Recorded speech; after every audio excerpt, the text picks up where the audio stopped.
ya, orang favoritku di dunia. Dia harusnya menjadi orang pertama yang melihat ini.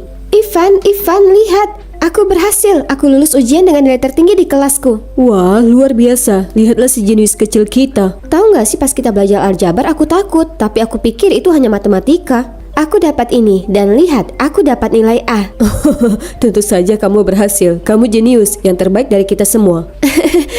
Aku lapar. Aku akan menyapu sisi ini agar kita bisa pulang lebih cepat. Adikku jenius.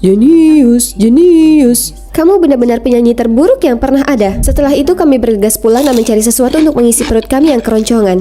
Wah, sepertinya ibu meninggalkan arepas di lemari es. Kau tahu aku benci itu menjijikkan. Satu, jangan pernah mengatakan makanan itu menjijikkan. Kalimat sederhana, aku tidak suka akan lebih baik. Dua, aku dapat bonus di kantor hari ini. Ayo, aku akan membelikanmu burger chorizo. Yeay, burger chorizo. Tunggu, tapi kamu harus simpan bonusmu untuk... Lupakan itu, malam ini kita rayakan, mi amor. Yeay. Hai semuanya, namaku Mirabel dan aku dari Kolombia. Ini saudaraku yang luar biasa, Ivan. Bersama-sama kita tim terhebat yang pernah ada. Ibu kami bekerja berjam-jam sebagai juru tulis wali kota dengan gaji yang pas-pasan. Dan meskipun saudaraku membantu dengan uang yang diperolehnya dari pekerjaan kasar di sekitar kota, kami tidak pernah merasa cukup. Tapi Ivan penuh dengan ide untuk membantu kami melupakan apa yang kurang dari kami.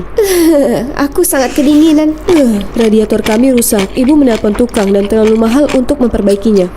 Aku minta maaf teman-teman, tapi jika kita panggil tukang, aku tidak tahu apakah kita akan punya cukup makanan. Tidak apa-apa, Bu. Aku punya ide. Ayo pindahkan semua tempat tidur ke dapur dan gunakan kompor agar tetap hangat. Mirabel, kamu selalu ingin pergi berkemah, kan? Hari ini kita akan berkemah di dapur. Keren. Dia selalu tahu bagaimana membalikkan keadaan seperti itu. Meskipun kondisi kehidupan kita tidak terlalu baik, dengan Ivan di sekitar, rasanya tidak ada yang salah. Sampai... Mira, hal yang paling menyenangkan terjadi hari ini. Jadi ketika aku sedang menyapu jalan-jalan di kota, seorang pria berjas datang kepadaku. Dan singkat cerita, dia ingin mengajakku menjadi model di Amerika. Apa? Amerika? Itu sangat jauh, Ivan. Aku tahu, tapi aku akan menjadi model. Dan itu berarti aku akan berpergian ke seluruh dunia. Aku akan menjadi seperti burung. Dan setelah beberapa saat, aku akan mengajak kalian ke Amerika juga. Aku ikut senang untukmu, tapi aku tidak tahu apa yang akan kulakukan tanpamu. Oh, jenius. Kamu bisa menulis surat kepadaku setiap minggu. Dan jika uangku cukup, aku akan belikan HP agar kita bisa video call sepanjang waktu. Kau berjanji? Aku bersumpah demi hidupku. Ivan meninggalkan rumah beberapa minggu kemudian, dan sejak itu hidupku sangat menyedihkan. Tak seorang pun yang menungguku di rumah sepulang sekolah setiap hari. Ibu harus mulai bekerja lebih keras dan aku merasa kesepian dan sengsara. Setiap Sabtu aku berjalan kaki selama 30 menit ke kantor pos berharap mendapat surat dari Ivan. Belum ada surat, sayang. Aku sudah bilang kau tidak perlu berjalan kaki ke sini setiap minggu. Begitu ada surat, aku akan bergegas dengan sepedaku untuk mengantarkannya. Bagaimana jika kau lupa? Atau kau memiliki begitu banyak pekerjaan dan kau tidak sempat? Jangan khawatir, aku suka jalan kaki. Itu menyehatkan. Baiklah, kami punya sepeda tua berkarat di belakang. Kau bisa pinjam untuk ke sini. Tidak ada yang pakai, tolong jangan bilang tidak. Aku sedih melihatmu berjalan kaki ke sini setiap minggu. Terima kasih banyak, Tuan. Itu sangat baik. Aku janji suatu hari nanti aku akan membalas kebaikanmu. Aku tahu kau akan melakukannya. Aku pergi mengambil sepeda dengan gembira. Mungkin ini pertama kalinya aku merasa senang tentang sesuatu setelah Ivan pergi. Aku sedang mengayuh sepeda sambil bersenandung lagu favoritku ketika aku menabrak batu yang membuatku kehilangan keseimbangan dan langsung menuju trotoar. Ya Tuhan, aku minta maaf sekali. Sudah lama sekali aku tidak naik sepeda. Sepeda? Kamu menyebut perangkap maut ini sepeda? Sekarang aku harus disuntik tetanus karena benda kotor itu menyentuhku. Aku minta maaf. Iya, sepedanya kotor, tapi aku rasa kamu tidak akan terkena penyakit apapun. Dan aku harus percaya kata-katamu. Apa kamu tahu apa itu suntikan tetanus? Dengar, aku sudah bilang minta maaf dan aku tidak tahu lagi apa yang kau inginkan dariku. Aku sangat minta maaf, selamat tinggal. Beraninya kau, kembalilah ke sini. Dengan sepeda baruku, aku lebih sering mampir ke kantor pos. Tetapi hidup tidak menjadi lebih baik karena masih belum ada kabar dari Ivan. Dan kemudian pada musim panas itu, aku lulus SMA. Aku tahu ibuku tidak mampu membiayai kuliah, jadi aku mendapat pekerjaan membantu tukang pos mengantarkan suratnya. Suatu hari, aku harus mengantarkan surat ke keluarga Santiago. Mereka adalah keluarga paling berkuasa di kota kami. Rumah mereka adalah istana. Jantungku berdebar kencang di dadaku saat aku meletakkan surat di kotak surat mereka. Saat aku berbalik untuk pergi, aku mendengar suara dari pagar tanaman. Aku menoleh dan melihat bocah setan itu. Hei, kau! Bukankah kau gadis yang memukulku tempo hari? Kenapa kau di sini? Satpam! Wah, tunggu. Aku hanya melakukan pekerjaanku. Aku tidak mengganggumu sedikit pun. Kerja? Oh, dengan jebakan maut itu. Aku tidak bisa membiarkanmu pergi begitu saja dan menyakiti orang tak bersalah lainnya. Kemari dan langsung serahkan surat-suratnya padaku. Aku bingung, tapi hey, ini keluarga Santiago. Lebih baik aku menuruti apa yang mereka katakan makan. Jadi aku masuk ke halaman mereka menemui Diego yang sombong itu. Tapi itu belum semuanya. Setelah itu dia tetap tidak mengizinkanku pergi. Sepanjang sore itu dia menyuruhku menilai lukisannya, memberinya rekomendasi untuk makan malam, memilih nama untuk hewan peliharaan barunya, dan lain-lain. Hal-hal aneh. Kurasa orang kaya memang terkadang kesepian.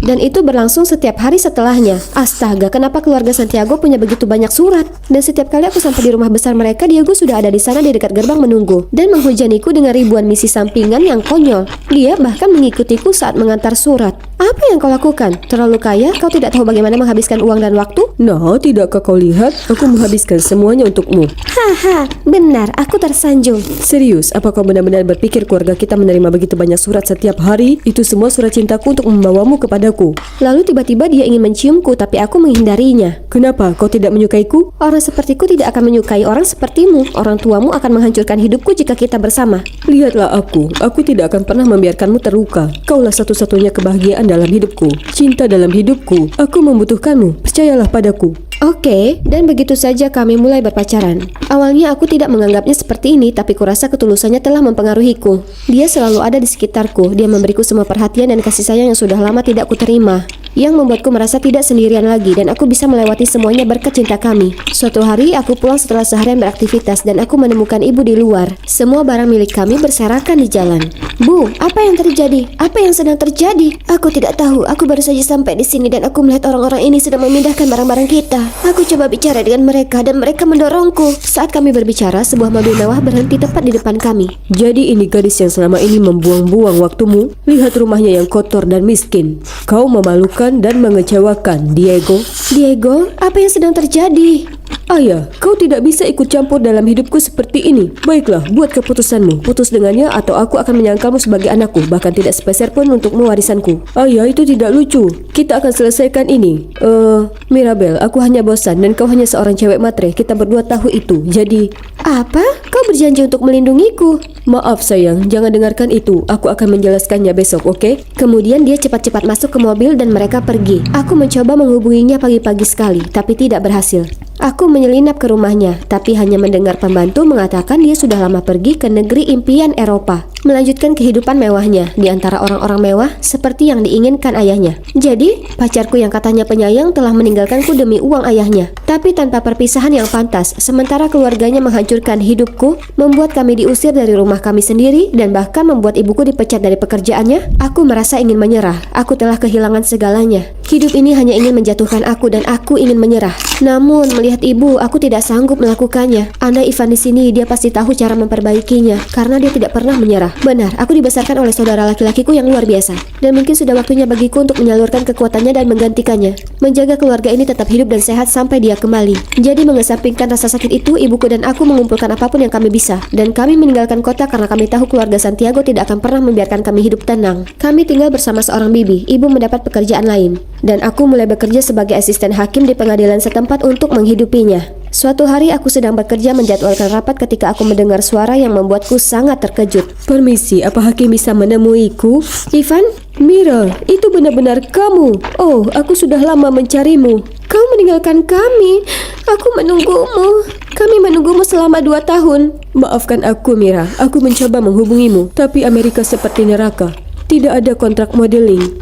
Aku sampai di sana dan aku bekerja keras. Atasanku melarangku menulis surat untuk kalian. Ketika akhirnya aku bisa menulis surat ke rumah, aku tidak pernah mendapat balasan. Kupikir sesuatu telah terjadi pada kalian, jadi aku pulang 3 bulan yang lalu, dan sejak itu aku mencari kalian. Mira, hidupku sulit dan kupikir aku juga kehilangan kalian. Maafkan aku, kau sudah pulang sekarang. Kepulangan Ivan membawa kegembiraan ke dalam hidup kami lagi. Tapi dia sangat sedih, dia bukan Ivan yang kukenal. Yang dia lakukan hanyalah tidur dan depresi. Dan hatiku hancur melihatnya seperti itu. Ivan, kau harus keluar dari situasi ini. Apa yang harus kulakukan sekarang? Kembali menyapu jalan atau kembali ke Amerika dan mulai dari awal? Bagaimana aku tahu keadaan akan berbeda sekarang? Aku belajar bahwa jika kamu mau mewujudkan sesuatu, kamu harus melakukannya sendiri. Ivan, kita akan pergi ke Amerika. Aku menabung gajiku untuk mendapatkan gelar sarjana, tapi kita akan menggunakannya untuk Amerika. Kamu benar, tidak ada yang bisa kamu lakukan di sini. Dan kali ini akan berbeda karena kamu akan memiliki kami. Tapi bagaimana denganmu? Kamu seharusnya kuliah. Ya, tapi kamu lupa kalau aku seorang jenius. Aku akan selalu menemukan cara untuk mewujudkannya. Oke, ayo kita lakukan. Amerika memang berbeda. Ivan benar-benar mendapatkan pekerjaan sebagai model kali ini. Dan dalam 6 bulan, kami merasa cukup nyaman sehingga ibuku tidak perlu bekerja berjam-jam. Semuanya membaik. Aku melamar beasiswa nasional yang aku menangkan. Dan aku dapat masuk ke sekolah hukum. Aku lulus sebagai yang terbaik di kelas. Dan aku tidak akan pernah melupakan kegembiraan di wajah ibu dan saudara laki-lakiku ketika aku membacakan pidato perpisahanku pada hari kelulusan. Bu, ada klien yang ingin menemuimu. Aku tidak bisa tambah kasus dan aku harus ke pengadilan 1 jam lagi. Dia bersikeras, Bu. Baiklah, suruh dia datang. Mira, benarkah itu kamu? Ya Tuhan, aku melihat di TV kasus besar yang kamu menangkan dan aku tahu aku harus datang menemuimu. Diego, halo, apa ada yang bisa aku bantu? Wah, kau bahkan lebih cantik dari yang aku ingat. Aku ingat. Biar aku hentikan di sini. Aku tidak punya waktu untuk mengenang masa-masa terburuk dalam hidupku. Cepatlah, apa yang kamu mau? Mirabel, kau tahu aku harus melakukan yang diinginkan ayahku. Dia akan mencabut hak warisku. Aku tidak bermaksud menyakitimu. Apa yang kamu mau? Oke, perusahaanku ada masalah dengan pajak dan kami butuh pengacara yang bagus. Semua orang merekomendasikanmu sebagai yang terbaik di kota ini. Tolong bantu aku demi masa lalu. Demi? Aku akan meludahinya. Kau gila jika kau pikir aku akan membantumu. Kuharap perusahaanmu bangkrut. Senang mengobrol denganmu, tapi aku harus pergi ke pengadilan. Ada tunanganku sedang menungguku di bawah. Selamat tinggal, Diego. Kuharap tidak akan pernah melihatmu lagi.